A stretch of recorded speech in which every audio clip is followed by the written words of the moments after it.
મુખ્ય અતિથિ Shri CDPO madam, Shri સમીરભાઈ Nandaniya, Acharya Shri, શિક્ષકગણ તેમજ ગ્રામજનો અને મારા વહાલા વિદ્યાર્થી મિત્રો, હું ગોસાઈ પંછી આજના આ દિવસે વિજ્ઞાન અને ટેકનોલોજી વિશે કંઈક કહેવા માંગુ છું. તો મને ધ્યાનથી સાંભળવા અને સમજવા નમ્ર વિનંતી.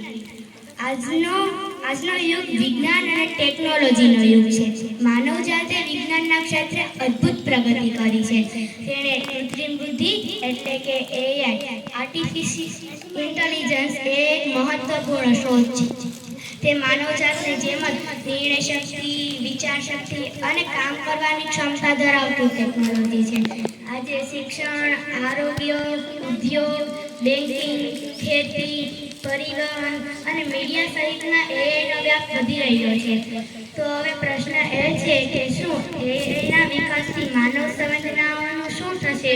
શું ભવિષ્યમાં માનવ મશીન પર નિર્ભર બની જશે? AIનો ઉપયોગ આજે સરળ, ઝડપી અને ચોકસાઈ ભર્યો છે. જેમ કે મોબાઈલમાં વોઇસ અસિસ્ટન્ટ, ઓનલાઈન શિક્ષણમાં સ્માર્ટ એપ્લિકેશન, હોસ્પિટલોમાં રોબોટિક સર્જરી, ખેતીના પાકમાં આગાહી, હવામાનની માહિતી, ટ્રાફિક મેનેજમેન્ટ, આ બધું AIના કારણે શક્ય બન્યું છે. AI માહિતી ઝડપી રીતે એકત્ર કરે છે, તેનું વિશ્લેષણ કરે છે અને તેનો યોગ્ય નિર્ણય આપે છે. આથી સમય, શ્રમ અને ખર્ચની બચત થાય છે અને કાર્યક્ષમતા વધે છે. શિક્ષણ ક્ષેત્રમાં AIનો પ્રભાવ ખૂબ જ વિશેષ છે. તે બાળકોને તેના સાધનોનો ઉપયોગ કરી તેની ક્ષમતા મુજબ વ્યક્તિગત રીતે ભણાવે છે.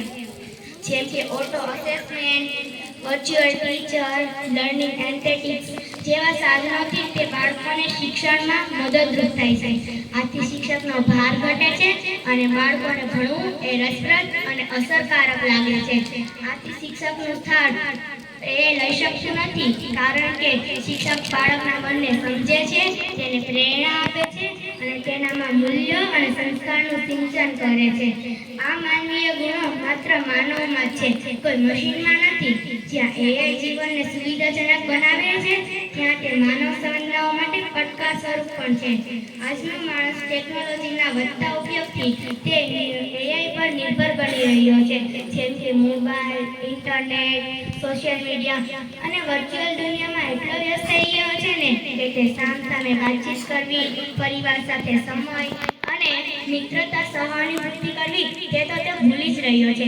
માનવ લાઈક અને ફોલોવર્સની પાછળ એટલા વ્યસ્ત થઈ ગયા છે ને કે તે લાગણીથી તો દૂર જ થઈ રહ્યા છે.